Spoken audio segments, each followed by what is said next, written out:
This is Prabhat Shekhar from designers India.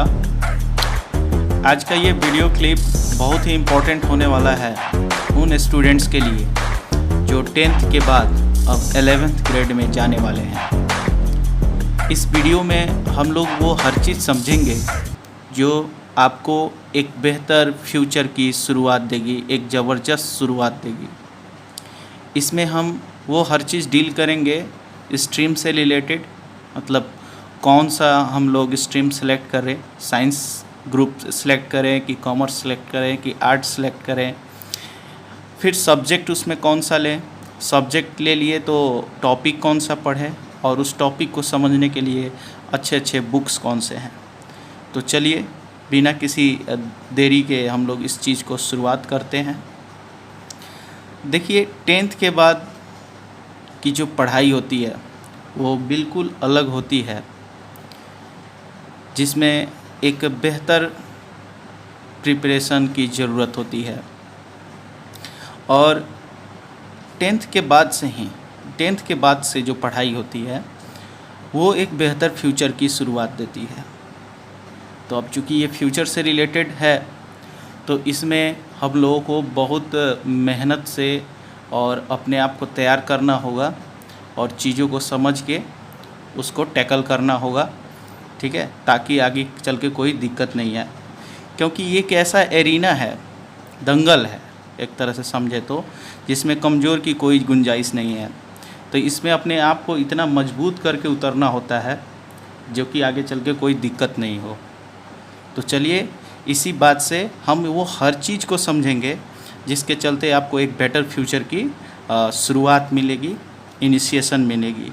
तो इसमें सबसे पहली बात आती है क्या कि 10th के बहुत स्टूडेंट्स के दिमाग में ये बात आती है क्या कि हम लोग 10th के बाद से स्ट्रीम कौन सा सेलेक्ट करें, ठीक है। काफ़ी परेशानी होती है इसमें। तो बिल्कुल इसमें कोई परेशानी वाली चीज़ नहीं है। तो अगर 10th के बाद बेसिकली देखें तो हमारे पास जनरली बेसिकली 3 स्ट्रीम्स आते हैं। वैसे तो 10th के बाद से बहुत सारे स्ट्रीम्स में है जिसमें अपना फ्यूचर और करियर बना सकते हैं। तो बेसिकली जो स्टैंडर्ड स्ट्रीम्स हैं उसको थोड़ा सा देखा जाए तो सबसे पहला बात आता है कि स्ट्रीम कौन सा सेलेक्ट किया जाए और कैसे सेलेक्ट किया जाए। तो एक एक बात को गौर से सुनिएगा, समझिएगा, ताकि चीज़ें समझ में आ जाए। तो पहली बात आती है स्ट्रीम कौन सा सेलेक्ट करें। स्ट्रीम बेसिकली जो 3 तरह के स्ट्रीम्स हैं, वैसे तो बहुत हैं। साइंस है सबसे पहला, फिर आता है हमारा आर्ट्स, फिर आता है हमारा कॉमर्स, ठीक है। साइंस में फर्दर 2 क्लासिफिकेशन होते हैं, एक मैथ्स ग्रुप होता है और दूसरा होता है bio, in the sense biology. Arts में बहुत ही आसान सब्जेक्ट्स होते हैं। हिस्ट्री हो गया, जियोग्राफी हो गया, सिविक्स हो गया, जिसको पॉलिटिकल साइंस भी बोलते हैं, होम साइंस भी हो गया। कॉमर्स में आपको बेसिकली एक इकोनॉमिक्स पढ़ना पड़ता है। इकोनॉमिक्स में भी फर्दर 2 ब्रांचेज हैं, माइक्रो और मैक्रो इकोनॉमिक्स और मैक्रो इकोनॉमिक्स। फिर आपको बीएसटी पढ़ना पड़ता है, बिजनेस स्टडीज़। फिर आपको इसमें अकाउंटेंसी भी पढ़ना पड़ता है, ठीक है। तो ये वीडियो उन स्ट्रीम्स के लिए है जो साइंस सेलेक्ट कर चुके हैं। अब स्ट्रीम कैसे सेलेक्ट किया जाए, तो इसका आप अंदाज़ा खुद से लगा सकते हैं कि आप पीछे जितना भी आपने स्टडी किया हुआ है उसमें कोई ना कोई आपका एक ऐसा सब्जेक्ट होगा जो आपको इन्फोर्स करता होगा कि आप इसमें बेटर कर सकते हैं। तो आप वही सब्जेक्ट लीजिए। प्रेशर के चलते या कंपटीशन की भावना से कोई अदर सब्जेक्ट मत सेलेक्ट कीजिए। आपको मैं बात बता दूं, ये तीनों के तीनों स्ट्रीम में आप बेहतर कर सकते हैं, ठीक है। इन तीनों स्ट्रीम से वो हर चीज़ किया जा सकता है जो आपको एक बेटर फ्यूचर देगा, ठीक है, ब्राइट फ्यूचर देगा। तो आपको अपने आप को टटोलना है और पहचान करना है कि मेरा फेवरेट सब्जेक्ट क्या है और किस में मैं अच्छा कर सकता हूँ। तो ये उन बच्चों के लिए है जो साइंस सेलेक्ट किए हुए हैं अपने एनालिसिस के आधार पे। तो अगर साइंस में देखा जाए तो मैथ्स है। मैथ्स में अगर देखें तो मेन में जो आता है वो आता है फिजिक्स, फिर आता है केमिस्ट्री, और ये मैथमेटिक्स, ठीक है। बायो में क्या आता है, मैथ नहीं लेना होता है, इसमें सिर्फ फिजिक्स होते हैं, केमिस्ट्री होता है और बायो सेक्शन होता है। तो इस वीडियो में हम लोगों को अगर देखा जाए तो यहाँ पे भी फिजिक्स है, यहाँ पे भी फिजिक्स है, यहाँ पे भी केमिस्ट्री है और यहाँ पे भी केमिस्ट्री है। तो आज इस वीडियो लेक्चर्स में हम लोग सिर्फ फिजिक्स का ही चर्चा करेंगे। बाकी के वीडियो लेक्चर्स में केमिस्ट्री, मैथ्स और बाकी के जो 3 हैं, केमिस्ट्री, मैथ्स और बायो, इसको हम लोग टैकल करेंगे, ठीक है। तो अब बात है क्या कि इस फिजिक्स को कैसे पढ़ा जाए, किस चैप्टर को पढ़ा जाए, ठीक है, कौन से टॉपिक को कब पढ़ना है, कैसे पढ़ना है, और उस टॉपिक को समझने के लिए कौन से बुक रेफ़र होना चाहिए, वो सब चीज़ समझेंगे। तो सबसे पहला बात आता है सब्जेक्ट। तो सब्जेक्ट हमने लिखा, दूसरा बात सब्जेक्ट था, तो सब्जेक्ट हम लोगों ने अभी सेलेक्ट किया हुआ है फिजिक्स। बाकी के भी सब्जेक्ट्स की चर्चा की जाएगी नेक्स्ट वीडियो में। आज का सिर्फ वीडियो जो है वो फिजिक्स पे ही बेस्ड है, तो इसको हम लोग टैकल करते हैं। तो फिजिक्स अगर देखा जाए 11th ग्रेड के हिसाब से, तो फिजिक्स में आपका अगर फर्स्ट चैप्टर को छोड़ दिया जाए, ये फिजिक्स 11th ग्रेड की बात हो रही है, फिजिक्स 11th की, तो अगर इसका पहला चैप्टर को अगर छोड़ दिया जाए, जो पहला चैप्टर है फिजिकल वर्ल्ड, इसका पहला चैप्टर फिजिकल वर्ल्ड है। इसमें जनरली आपको ये बताया गया है कि फ़िज़िक्स क्या है, ठीक है। तो फिज़िक्स आप लोग शुरू से ही समझते आ रहे हैं कि फ़िज़िक्स क्या है, कि ये नेचुरल फेनोमेनन की स्टडी होती है, नेचुरल फेनोमेनन की मतलब नेचुरल प्रकृति में जो प्रक्रियाएं होती है, फेनोमेनन मतलब प्रक्रिया होता है, नेचुरल फेनोमेनन मतलब प्रकृति प्रक्रियाएं जो होती हैं उसको समझना ही क्या कहलाता है, फिजिक्स कहलाता है, ठीक है। तो इसको 3 तरीक़ा से, इस फेनोमेनन को 3 तरीक़ा से ऑब्जर्व किया जाता है, एक माइक्रोस्कोपिक लेवल पे, और एक मैक्रोस्कोपिक लेवल पे, और एक मीजोस्कोपिक लेवल पे, ठीक है। तो खैर ये चैप्टर उतना इम्पोर्टेंट है नहीं, ये नहीं एग्ज़ाम्स में पूछा जाता है, या फर्दर कॉम्पिटिटिव एग्ज़ाम्स, किसी एग्ज़ाम्स में नहीं पूछा जाता है इसको, ठीक है। बेसिकली हमारा जो चैप्टर स्टार्ट होता है वो 2nd चैप्टर से स्टार्ट होता है। और आपको मालूम होना चाहिए कि 11th का फिजिक्स जो है वो टोटली मेजर पोर्शन मैकेनिक्स है। तो 11th का जो फिजिक्स है अगर देखा जाए 80% मैकेनिक्स है। अब बात है क्या कि ये मैकेनिक्स क्या होता है। 9th क्लास में हम लोगों ने मोशन पढ़ा होगा, न्यूटन लॉज भी पढ़े होंगे, ठीक है। तो उसी को मैकेनिक्स बोलते हैं, ठीक है। तो अब इसका डेफिनेशन क्या हो सकता है कि व्हाट इज़ मैकेनिक्स, अगर कोई पूछ दे तो क्या आंसर देंगे हम लोग। तो मैकेनिक्स फिजिक्स का वो एरिया है, वो ब्रांच है जिसमें हम किसी बॉडी के मोशन को पढ़ते हैं, ठीक है। बॉडी के मोशन को जिस फिजिक्स के जिस सेक्शन में पढ़ते हैं उसी को हम लोग क्या बोलते हैं, मैकेनिक्स बोलते हैं। तो लिखते हैं एज यूजुअल डेफिनेशन जो होता है इसका, it is the branch of physics in which we deal with motion of body, ठीक है। किसी भी ऑब्जेक्ट का, किसी भी वस्तु का जब हम लोग मोशन को स्टडी करते हैं तो फिजिक्स के जिस एरिया में स्टडी करते हैं उसको हम लोग मैकेनिक्स बोलते हैं। मोशन क्या होता है, सिंपल है, टाइम के रिस्पेक्ट में, with respect to time, position of a body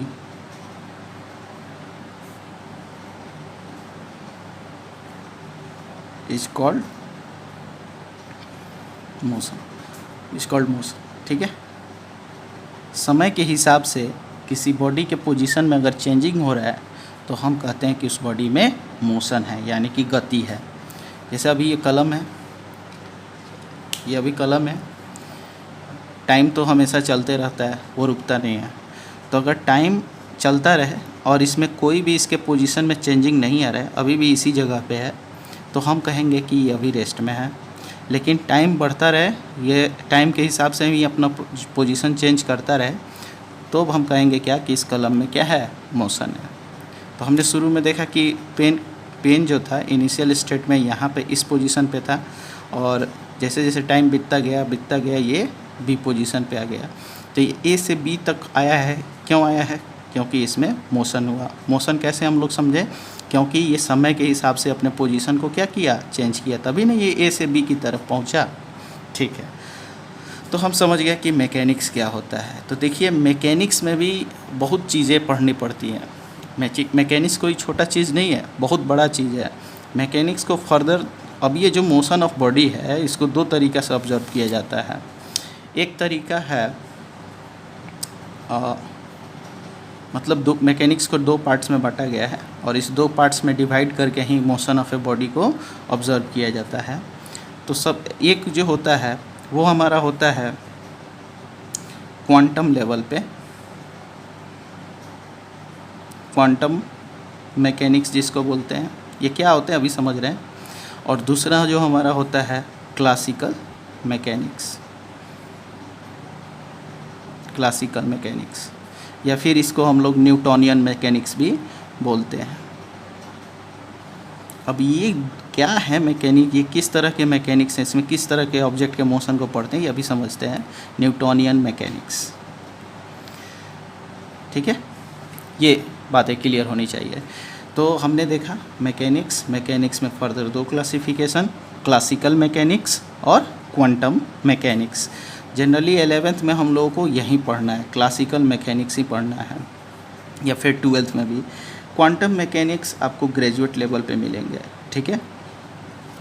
तो चलिए समझते हैं क्लासिकल मैकेनिक्स क्या है। देखिए, क्लासिकल मैकेनिक्स में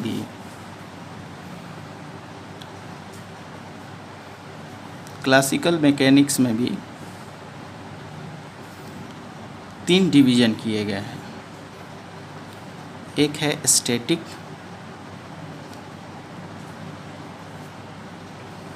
और दूसरा है हमारा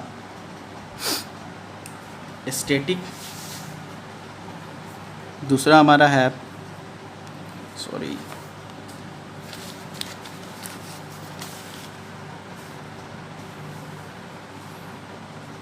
कहाँ थे, स्टैटिक, और दूसरा है हमारा काइनेमेटिक्स,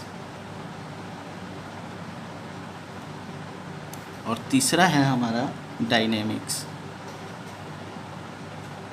ये तीनों पढ़ने हैं हम लोगों को। तो समझते हैं कि पहले क्लासिकल मैकेनिक्स क्या होता है और क्वांटम मैकेनिक्स क्या होता है, ठीक है। क्लासिकल मैकेनिक्स और क्वांटम मैकेनिक्स। तो ध्यान दीजिए, क्लासिकल मैकेनिक्स में हम लोग body as a whole body के मोशन को पढ़ते हैं on the basis of Newton के जो भी लॉज हैं, जो भी थ्योरीज हैं, उनके बेसिस पे किसी ऑब्जेक्ट के मोशन को पढ़ना ही क्या कहलाता है, क्लासिकल मैकेनिक्स या फिर न्यूटोनियन मैकेनिक्स कहलाता है। क्वांटम मैकेनिक्स किसको बोलते हैं? तो इसमें भी हम लोग बॉडी के मोशन को ही पढ़ते हैं, लेकिन बहुत ही छोटे लेवल पे पढ़ते हैं, मतलब यूनिट लेवल पे पढ़ते हैं, यानी इलेक्ट्रॉन, प्रोटॉन, न्यूट्रॉन, यानी कि एटॉमिक लेवल पे पढ़ते हैं। तो इसमें पूरे बॉडी को पढ़ा जाता है, और इसमें बॉडी के छोटे से छोटे यूनिट का हम लोग क्या करते हैं, ऑब्जर्वेशन करते हैं, ठीक है। मोशन को ऑब्जर्वेशन कहते हैं। तो क्लासिकल मैकेनिक्स का डेफिनेशन क्या हो सकता है? It is deals with motion of object or body on the basis of Newton's laws and theories। Newton के थ्योरीज या न्यूटन के लॉज के हिसाब से जब किसी ऑब्जेक्ट के मोशन को पढ़ा जाता है तो उसमें हम लोग क्लासिकल मैकेनिक्स को इंट्रोड्यूस करते हैं। लेकिन ऑब्जेक्ट का जब मोशन एक बिल्कुल छोटे लेवल पे जब किया जाता है, यानी कि माइक्रोस्कोपिक लेवल पे जब किया जाता है, स्कोपिक लेवल पे यानी कि इलेक्ट्रॉन, प्रोटॉन और न्यूट्रॉन के बेसिस पे जब किया जाता है, तब हम लोग उसको किस में डील करते हैं? Quantum mechanics. क्लासिकल मैकेनिक्स को डिफ़ाइन करने के लिए अगर देखा जाए तो गैलीलियो, इसको डिफ़ाइन करने के लिए कौन कौन से साइंटिस्ट आए थे? अगर मतलब बेसिक रोल जो देखा जाए तो गैलीलियो का था, न्यूटन साहब का था और लेबनीज, ठीक है। क्वांटम मैकेनिक्स को करने के लिए बहुत सारे साइंटिस्ट हैं, इसमें सबसे जो लीड रोल है वो किसका है? आइंस्टीन साहब का है। आइंस्टीन साहब, इन्होंने थ्योरी ऑफ रिलेटिविटी को डिफ़ाइन करके इस चीज़ को समझाया था, ठीक है। आइंस्टीन साहब का है। बहुत सारे अदर भी साइंटिस्ट हैं, जैसे अगर देख लिया जाए अदर साइंटिस्ट कौन कौन से हैं क्वांटम मैकेनिक्स में, जो क्वांटम मैकेनिक्स को डिफ़ाइन करते हैं, तो वो है हमारे हाइजिन। अभी हमने आइंस्टीन का पहला एग्जाम्पल देखा। दूसरे साइंटिस्ट कौन से आते हैं? हमारे हाइजिन आते हैं। इन्होंने बहुत सारे प्रिंसिपल दिए जिसके बेसिस पे क्वांटम मैकेनिक्स को डिफ़ाइन किया जाता है। फिर उसके बाद से आते हैं डी बॉर्गली।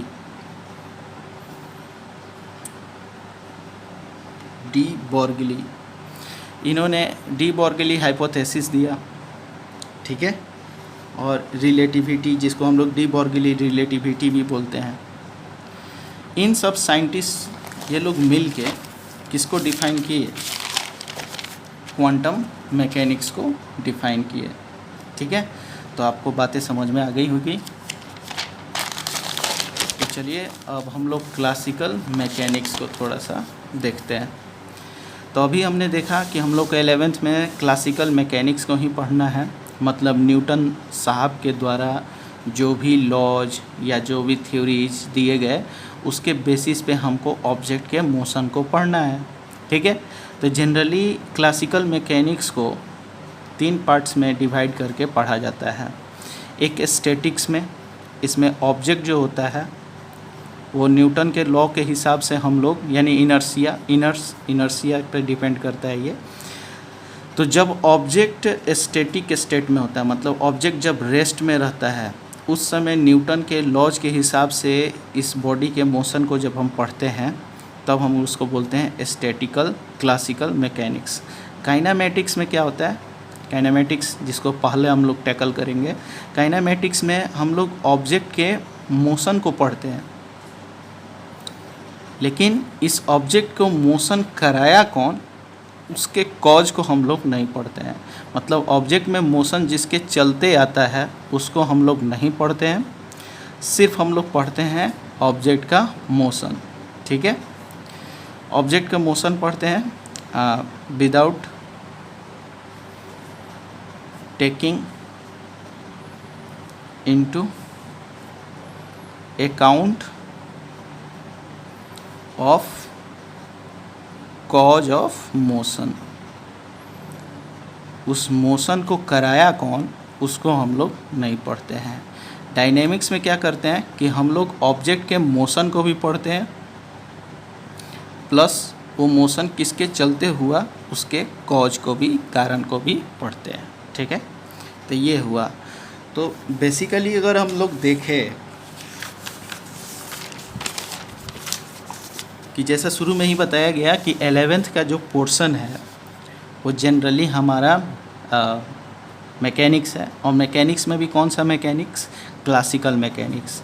क्लासिकल मैकेनिक्स में अगर देखा जाए तो हमारा टॉपिक जो स्टार्ट होता है वो काइनेमैटिक्स से स्टार्ट होता है। तो इसका जो इनिशियल है, मतलब शुरुआत जो होता है, जो यहाँ से पढ़ना हम लोग स्टार्ट करेंगे, वो 2nd चैप्टर से स्टार्ट करेंगे, जिसका नाम है unit and dimension. Unit and dimension, अगर एक ब्रीफ डिस्क्रिप्शन दे देते हैं इसका। यूनिट एंड डायमेंशन में हम लोग सिर्फ ये देखेंगे कि डिफरेंट जो फिजिकल क्वांटिटीज़ हैं उसको मेजर कैसे करें, ठीक है। अब फिजिकल क्वांटिटी क्या होता है, किस दुनिया में जिस चीज़ को भी हम लोग मेजर कर सकते हैं उसी को हम लोग क्या बोलते हैं, फिजिकल क्वांटिटी। जैसे मास हो गया, वॉल्यूम हो गया, ठीक है, लेंथ हो गया। बेसिकली मास को हम लोग केजी में या ग्राम में मेजर कर सकते हैं, वॉल्यूम को सेंटीमीटर क्यूब या मीटर क्यूब में मेजर कर सकते हैं, लेंथ को सेंटीमीटर, मीटर, डेकामीटर, ये सब में हम लोग मेजर कर सकते हैं, ठीक है। तो यूनिट एंड डायमेंशन यही है। फिर तीसरा जो चैप्टर है एरर और एनालिसिस, तीसरा चैप्टर एरर एंड एनालिसिस है। इसमें हम लोग देखेंगे कि जब हम फिजिकल क्वांटिटी का जब मेजरमेंट करते हैं तो उसमें कुछ एरर्स आ जाते हैं, तो उसको कैसे हम लोग कम कर सकते हैं। इसमें जनरली यही पढ़ना है, कैलिब्रेशन को पढ़ना है। चौथा चैप्टर है हम लोगों का वेक्टर, ठीक है। और इसके बाद से काइनेमेटिक्स, मेन काइनेमेटिक्स स्टार्ट होता है। पांचवा मोशन इन 1 डायमेंशन, 2 डायमेंशन, ठीक है। 1 डायमेंशन और 2 डायमेंशन को ही पढ़ना है, और एक्स्ट्रा हम लोग पढ़ लेंगे 3rd डायमेंशन, ठीक है। जेईई और एडवांस और नीट और के प्रिपरेशन में यह हेल्प करता है। तो अब बात है क्या कि ये मोशन इन 1 डायमेंशन क्या होता है, 2 डायमेंशन क्या होता है, 3rd डायमेंशन क्या होता है। तो हमेशा ध्यान रखिए कि अगर कोई ऑब्जेक्ट मूव कर रहा है, जैसे ये हमारा एक प्लेन हो गया, ये जैसे कोई हमारा प्लेन हो गया, तो अब इस प्लेन में हमारे पास बहुत सारे एक्सिस होते हैं। ये एक्स एक्सिस हो गया, ये वाई एक्सिस हो गया, और ये जेड एक्सिस हो गया। तो जब भी कोई ऑब्जेक्ट मूव कर रहा होता है और मूव करने के चलते सिर्फ एक्स एक्सिस में ही चेंजिंग आता है, तो उसको हम लोग 1 डायमेंशन बोलते हैं। और जब ऑब्जेक्ट मूव कर रहा होता है उसमें दोनों ये एक्सिस चेंज हो रहे होते हैं, यानी कि ऑब्जेक्ट कोई मूव करे और उसमें एक्स एक्सिस भी चेंज करे और वाई एक्सिस भी चेंज, इन द सेंस कि उसके कोऑर्डिनेट चेंज करे, तब हम कहते हैं उसको 2 डायमेंशन मोशन हो रहा है। और ऑब्जेक्ट जब मोशन में हो और उसमें ये तीनों एक्सिस के कोऑर्डिनेट जब चेंज होते हैं, तब हम लोग उसको 3rd डायमेंशनल मोशन बोलते हैं, ठीक है। ये हो गई बात। अब जब हम इस चैप्टर को कर लेंगे तो इसके बाद से जो स्टार्ट होता है वो डायनेमिक्स का जो है, डायनेमिक्स के चैप्टर स्टार्ट होते हैं। तो डायनेमिक्स में जो चैप्टर स्टार्ट होता है वो ग्रेविटेशन स्टार्ट होता है। फिर उसके बाद से हमारा न्यूटन लॉज स्टार्ट होते हैं, ठीक है।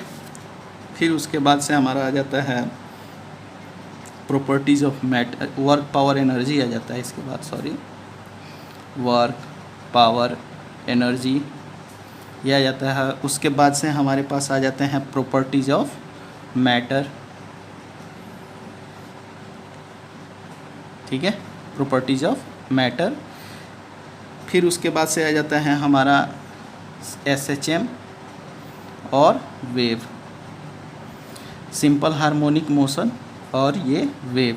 फिर उसके बाद से जो चैप्टर आता है वो हमारा और लास्ट चैप्टर यही है, हीट एंड थर्मोडायनेमिक्स,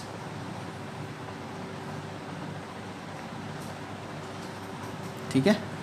ये तमाम तरह के चैप्टर हम लोगों को पढ़ने हैं। तो अब बात आता है क्या कि इन सब चैप्टर को ऐसे ही स्टार्ट कर दिया जाए क्या पढ़ना, तो ऐसा गलती बिल्कुल भी नहीं करना है।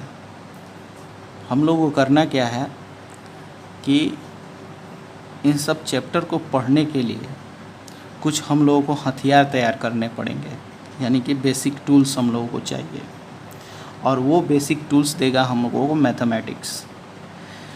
कुछ बेसिक मैथमेटिक्स हैं जिसको हम लोगों को पहले क्लियर करना होगा, और क्लियर करने के बाद ही इन सब चैप्टर को पढ़ना होगा, तब जाके ये चैप्टर समझ में आएगा। अगर ऐसे आप पढ़ते हैं तो हमको उम्मीद नहीं है कि ये चैप्टर आपको अच्छे से समझ में आएगा। तो इन सब चैप्टर को स्टार्ट करने के लिए हम लोगों को कुछ बेसिक मैथमेटिक्स क्लियर करने पड़ेंगे। अब बात आता है क्या कि बेसिक मैथमेटिक्स में क्या क्या करें, तो देख लीजिए। तो इन सब चैप्टर को इनिशिएट करने के लिए हम लोगों को बेसिक मैथमेटिक्स का सहारा लेना होगा। और देखिए फिजिक्स ये डिफाइन भी लिखा भी गया है, फिजिक्स जो है वो मैथ का एक लैंग्वेज है, ठीक है। फिजिक्स को हम लोग बिना मैथ के नहीं पढ़ सकते हैं, ठीक है। अगर बॉडी फिजिक्स है तो उसका हार्ट क्या है, उस बॉडी का हार्ट क्या है, मैथमेटिक्स है। तो अब हम बात आता है क्या कि कौन कौन से ऐसे टॉपिक हैं जिसको क्लियर कर लें तब जाके इस चैप्टर को पढ़ेंगे तो समझ में आएगा। तो सबसे पहला आता है ट्रिग्नोमेट्रिकल फंक्शंस।